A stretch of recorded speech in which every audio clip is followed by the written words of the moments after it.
शेख सादी रहमतुल्लाह अलैह फरमाते हैं, एक बादशाह के जंग के दौरान घोड़े से गिरकर गर्दन के मोहरे और जोड़ दरम बरम हो गए। इसकी गर्दन हाथी की गर्दन की तरह इसके बदन में धंस गई।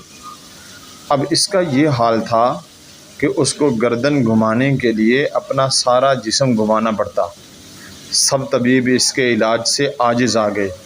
सिर्फ यूनान की सरजमीन में एक तबीब ऐसा रहता था जो इसका इलाज कर सकता था। इस बादशाह ने इस तबीब को बुलवा भेजा, जिसने आकर बादशाह का इलाज किया। बादशाह का सर और गर्दन दोबारा काम करने लग गए।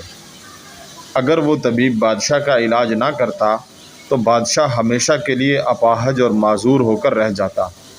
चंद दिन बाद वही यूनानी तबीब किसी काम से बादशाह के पास आया, लेकिन बादशाह ने इस पर कोई तवज्जो ना दी और उसकी तरफ नज़र उठाकर भी ना देखा। तबीब ये अपनी कैफियत देखकर बहुत शर्मिंदा हुआ और बड़ी आहिस्तगी से वहाँ से निकल गया। उसने सोचा कि अगर मैं इसकी गर्दन का इलाज ना करता तो आज ये मुझसे मुंह न मोड़ता।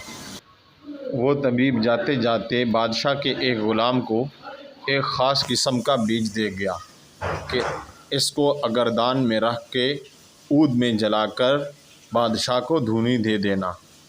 जब बादशाह को इस खुशबूदार बीज की धूनी दी जा रही थी, इस वक्त बादशाह को छींक आई, जिससे इसका सर और गर्दन पहले की तरह इसके जिस्म में धंस गए और बादशाह पहले की तरह माजूर हो गया। अब बादशाह बहुत परेशान हुआ और उसी तबीब को तलाश करने के लिए अपने कारिंदों को भेजा, लेकिन वो तबीब बहुत तलाश के बाद भी ना मिला।